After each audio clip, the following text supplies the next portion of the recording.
Have you ever wondered if you've lived before or will live again? Are you curious about what happens to your soul after you die? Or maybe you've met someone you're sure you've known before. Or maybe you're just wondering if you have talents, skills, and experiences from a prior life that could help you now. Hi, I'm Brownell Landrum, author of the upcoming We Meet Again trilogy, and I'd like to welcome you to the Life is a Trip podcast.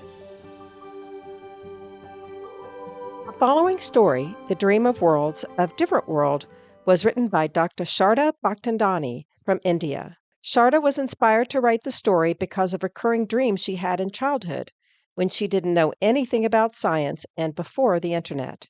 According to her, this story really happened to her. The title is The Dream of Worlds of Different World. Ever since I was a child, I had a recurring dream, one so vivid and extraordinary that it felt more like a memory than a mere figment of my imagination.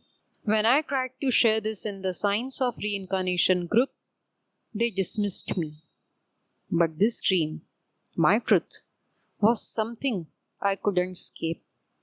In every instance of the dream, I found myself sitting in a room that epitomized advanced technology. The room was filled with sleek surfaces, glowing interfaces, and an aura of sterile precision. It seems an advanced medical room, but feels like a lavish apartment. My leg, enclosed within a chamber, was broken with severe muscle damage. Yet, curiously, I felt no pain. I was calm, almost nonchalant, as I read a magazine report. I knew with absolute certainty that in 20 minutes my leg would be fully healed. The damaged tissues regenerated by that sophisticated machinery around me, making me back to normal. Suddenly someone burst in, urgency evident in their tone as they informed me that the dark cloud was approaching. I immediately recalled the recent past events with startling clarity. Our planet, with its twin moons casting an ethereal light, relied on that moonlight as a vital energy source. I was the chief of North Area, a leader with responsibilities I could scarcely remember fully. Our population was a mix of people whose origins I couldn't pinpoint. My memories fragmented and incomplete. This darkness had brought with it a terrible amnesia. I was struggling with memories, but yet to fulfill my responsibilities. The dark cloud was harbinger of death, annihilating everything it touched. The east area was already decimated, and panic spread as we failed to understand or stop this malevolent force. Yet somehow, I alone had survived contact with the cloud and survived, though my memory of how I did it was lost. Our medical expert was optimistic, assuring me that my memories would gradually return within hours. But current war demands no time. As time passed, fragments of my past life slowly emerged from the haze. I remembered everything except the crucial knowledge of how to defeat the dark cloud. Among the emerging memories, a curious image of sunlight and greenery appeared, an enigma since our world had never known sunlight. Where did these memories come from? As my leg healed and I regained my strength, I know I had to confront the dark cloud again. This time, my mind was clearer, though still not perfect. I ventured towards the ominous darkness guided by a vague but instant recollection that the key to stopping it lay at its center. My companions claimed that the cloud was still vast and threatening, but I saw only a small dense fog. I saw my companions moving our people to safer place. I recognized one of the companion as someone special to me. but my memories helpless. Despite the confusion, I pressed on towards heart of that cloud. Upon reaching the center, I was abruptly transported to earth. With the shift came a rush of lost memories. This wasn't the first time this has happened. The cloud was composed of live particles, entities that communicated directly with me. In a moment of profound realization, I understood that I, too, was made up of these particles. Each atom within me was alive, capable of incredible autonomy. They followed the laws of physics, but with a sentience that allowed them to choose whether to adhere to these rules. I now recalled what happened last time. My people's relentless pursuit of technological advancement had came at the cost of their emotions and humanity. The fear and lack of emotional depth had given rise to these destructive particles which adapted to the technological intelligence that surrounded them. I had survived the cloud because my approach to conflict was different. I relied on strategy and human ingenuity rather than technology alone. The mystery of my transportation to Earth began to unfold. Twice now, I had been brought here, a planet so beautiful and vibrant that it captivated my soul. Earth's greenery, sunlight, and rich emotional tapestry stood in stark contrast to my technologically saturated home.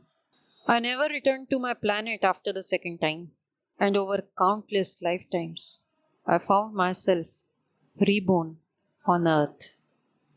I love this planet, its diversity, and its depth of feeling. Those particles, when were communicating with me, already restricted me to return. I still can't understand completely why only this Earth and why not my planet. But I was loving Earth's beauty and kindness of human race that I myself was reluctant to return. When I woke up on Earth after transportation, I was in village, in house of a good kind farmer who thought I was some distant nation's citizen and lost my way, and it was better to give me shelter as his own sister. Then I realized that my physical features were different from normal human.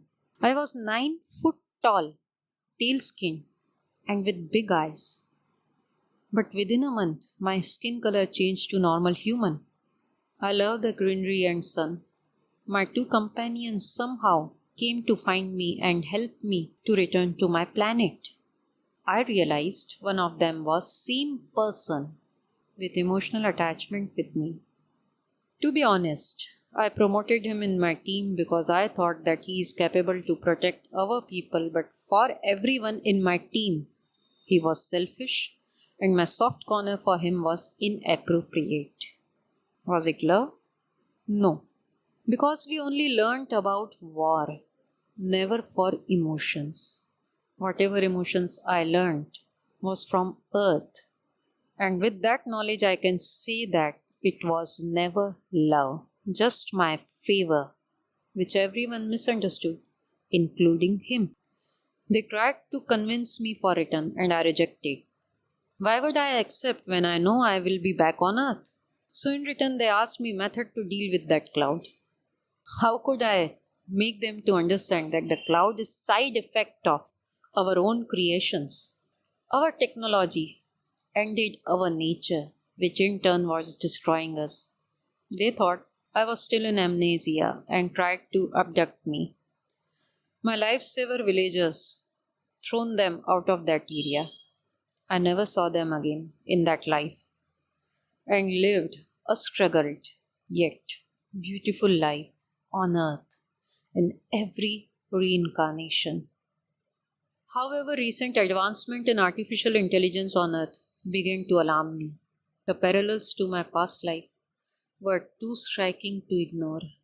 As AI technology progressed, I feared that the same fate, the rise of sentient particles, driven by fear and emotionless progress. The only salvation I believed lay in our humanity. To embrace our emotions, to cherish and nurture them, was the only way to protect ourselves from a future of self inflicted destruction. In my dreams, the message was clear. We must balance our technological strides with the preservation of our emotional and human essence. It was the lesson my past life had taught me that I carried into every reincarnation. Earth, with its boundless beauty and potential, deserved to thrive, and it was up to us, its inhabitants, to ensure that the soul of our world remained intact amidst the wonders of technological advancement. As I awaken from these dreams, their vivid imaginary linger, urging me to share this story. The room around me fades, but the message is aged in my heart. To be human is to feel, to connect, and to remember that every particle within us and around us is part of greater whole. We are the stewards of this delicate balance, and it is our duty to ensure that technology serves to enhance our humanity, not diminish it. This is my truth, my recurring dream, and my unwavering hope for the future of our world. Thank you for listening to The Dream of Worlds of Different World by Dr. Sharda Bhaktandani. Sharda is a professor in biotechnology as well as a poet and novel writer. In her childhood, she had recurring dreams of her past life memories and learned to live life happily through meditation. She even teaches art journaling for mental wellness. To reach Dr. Sharda Bhaktandani, contact her through her email, sharda.spforever@gmail.com. Thanks again for listening. Hi, this is Brownell. For more of these transcendental tales, please join the Life is a Trip group on Facebook and check out my amusing and enlightening story entitled The End, which you can find on my website, brownelllandrum.com. That's BROWNELLLANDRUM.com. And please look for my upcoming novel trilogy entitled We Meet Again. It's a story about a famous couple reincarnated today to help solve a centuries-old mystery that will change the world.